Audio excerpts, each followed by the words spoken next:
There are instances where we don't have good explanations for some of the things that we've seen, and when that information becomes declassified, I'll be able to talk a little bit more about that, former Director of National Intelligence John Ratcliffe told Fox News' Maria Bartiromo on Friday. Ratcliffe said some UFO sightings have been declassified in the past, but a report to be released by the Pentagon and other federal agencies will present more information to the American people. There have been sightings all over the world, Ratcliffe said. And when we talk about sightings, the other thing I will tell you, it's not just a pilot or just a satellite or some intelligence collection. Usually, we have multiple sensors that are picking up these things. Ratcliffe said elements that are hard to explain in the unreleased sightings include movements that are hard to replicate or traveling at speeds that exceed the sound barrier without creating a sonic boom. The report is expected to be released on June 1st, Bartiromo said later in the program. Some of the nation's most high-profile acts of gun violence have occurred in Colorado, which has taken a toll on its residents and leaders. In 1999 at Columbine High School, 2 students killed 12 others and a teacher before dying by suicide. In 2012 at a movie theater in Aurora, a gunman killed 12 and injured 58.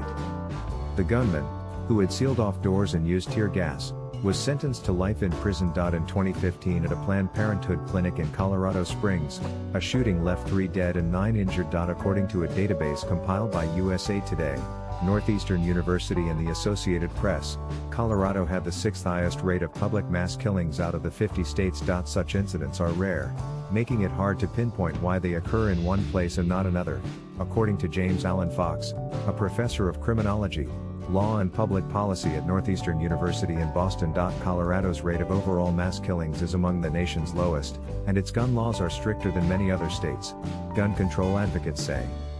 Robin Lloyd, managing director of Giffords, a group that seeks to combat gun violence, said Colorado is not unique in terms of overall incidence of gun violence.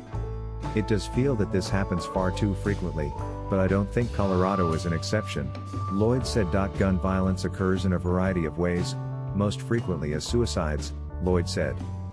Though mass shootings grab news headlines, they account for fewer deaths overall in terms of gun violence in the country. Representative Joe Negus, Democrat Colorado, whose district includes Boulder, said in a statement that tragic incidents of gun violence have plagued our country for far too long. Negus said he went to a high school near Columbine High School when the shooting occurred. In 2019, he said, he felt a similar fear when his niece was in kindergarten and in lockdown at the STEM school in Highlands Ranch, where 2 gunmen killed 1 student and injured 8. Americans should feel safe in their grocery stores.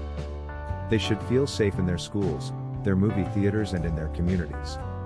While Congress dithers on enacting meaningful gun violence prevention measures, Americans, and Coloradans, are being murdered before our very eyes, day after day, year after year, Negus said. You know, they say you're heavy-hearted. And what it really means is you can't breathe. I just feel so deeply for the people that are worried about their loved ones, those who know that they've lost a loved one or they've been injured, Hickenlooper said. Asked how Colorado deals with having multiple shootings in such a short period of time, Hickenlooper replied, in a way you can't deal with it. You have to kind of get through it. It really is an assault in a way on the whole community, he said.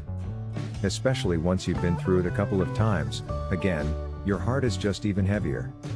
It's just harder to think and to breathe.